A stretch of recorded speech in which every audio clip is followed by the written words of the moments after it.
Nakon što smo čuli zvuke sirene, požurili smo prema Tržiću. Sada je 6 časova za 5 minuta, nalazimo se na mostu na rijeci Mrežnici između Tržića i Primišlja. Tu smo zatekli i komandanta 13. pješadijske brigade, pukovnika Marka Relića.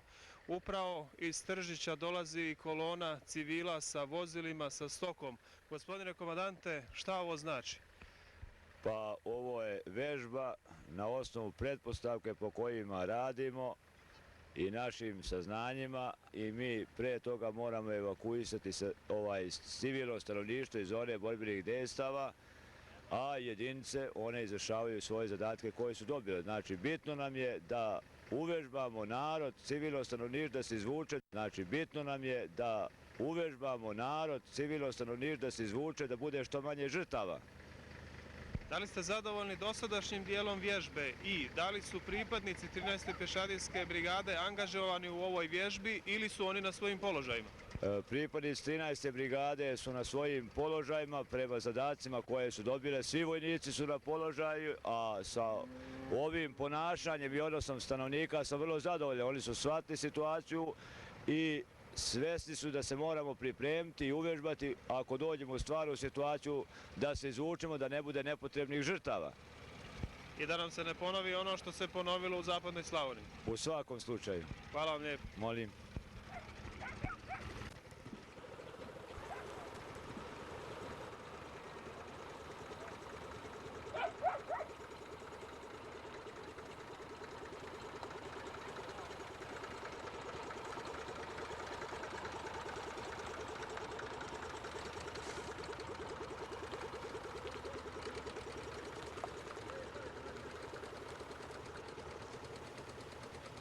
Kad leti on će da kolje, da ubija, da pali, da ovo deči kolje. Zato to morate znati svi i svaki građanin mora biti pripremljen i spreman za evakuaciju.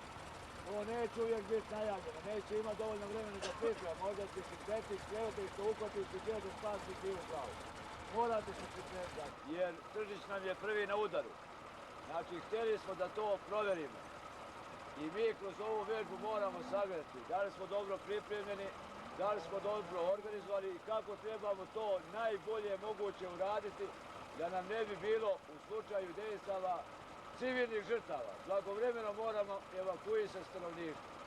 Poučen ovim iskustvom u Zapadnoj Slavoniji, a i kroz istoriju, kroz ratove, stanovništvo se mora na vrijeme izvući iz bjegove i skloniti.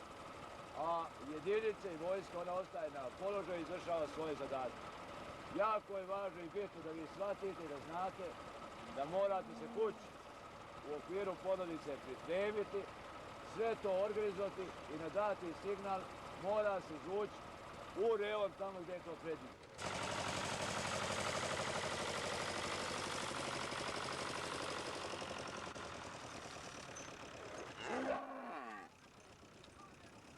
Ja sad nikad si ti.